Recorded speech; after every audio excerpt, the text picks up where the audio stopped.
meget for mig, at jeg har nogen at dele minderne med. Og der er mange minder med Delea. Men Delea, han er jo som sagt ikke nogen person, man glemmer sådan lige. Også fordi han var den, han var. Og han havde jo mange sider. Der var jo den glade, sprudlende Delea, som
Jeg vil sige tak til Lilian, at for en måned siden, da jeg hørte om, jeg faktisk har hørt om hans, kun for en måned siden, fordi jeg var ude at rejse.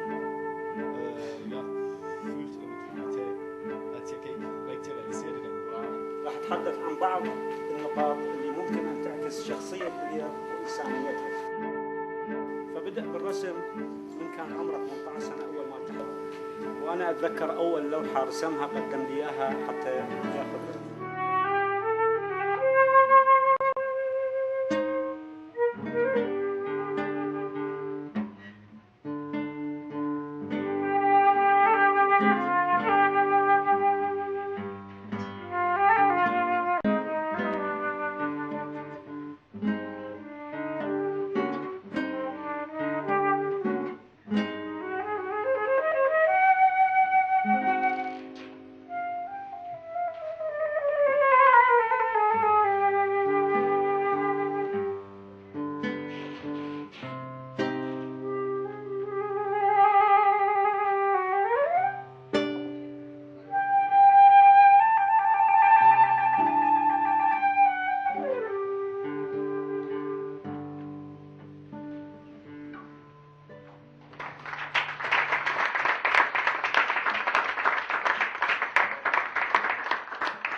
Ja, vi er i Nørre Medborgerhus i dag til mindeudstilling for Delea Obat, den dansk-kurdiske kunstner, som jeg har levet sammen med i 7 år.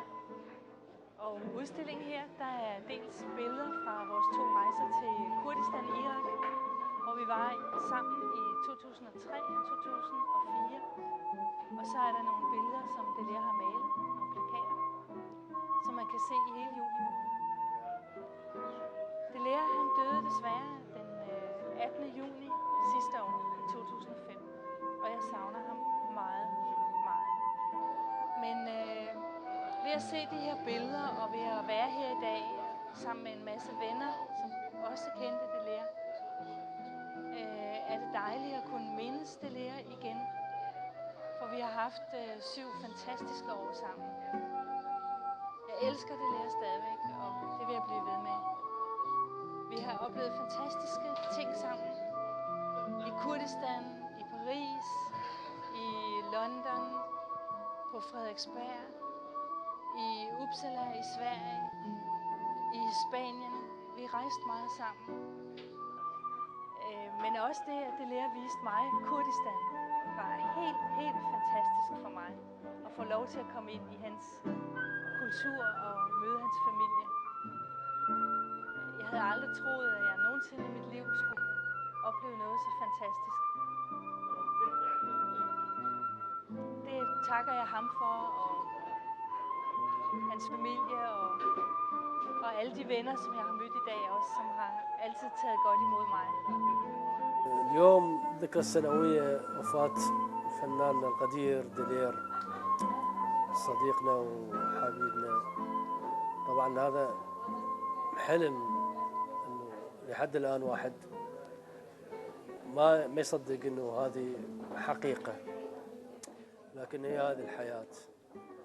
بس دلير اعتقد الان هو بالسماء العليا بين الالوان عند رب العزة والجلالة. لأن دلير نظر حياته للحب والحياة. الحياة عند دلير هي اللون، الحياة عند دلير هي اللوحة اللي يجسد بها أفراح وحب الناس لكل شيء جميل. ذكرى دلير راح تبقى حاضرة بيننا، سوى اللون الأحمر، اللون الأخضر، اللون الأصفر، ألوان كردستان، ربيع كردستان. دلير أعتقد هو يختصر كردستان الجميلة، جبالها وبأشجارها وبزهورها وبربيعها وبخريفها وثلوجها البيضاء اللي هي ناصعة كقلب دلير اللي رحل عنا مبكرا. ألف حب لدلير وألف ود لدلير، وإلى الملتقى يا دلير.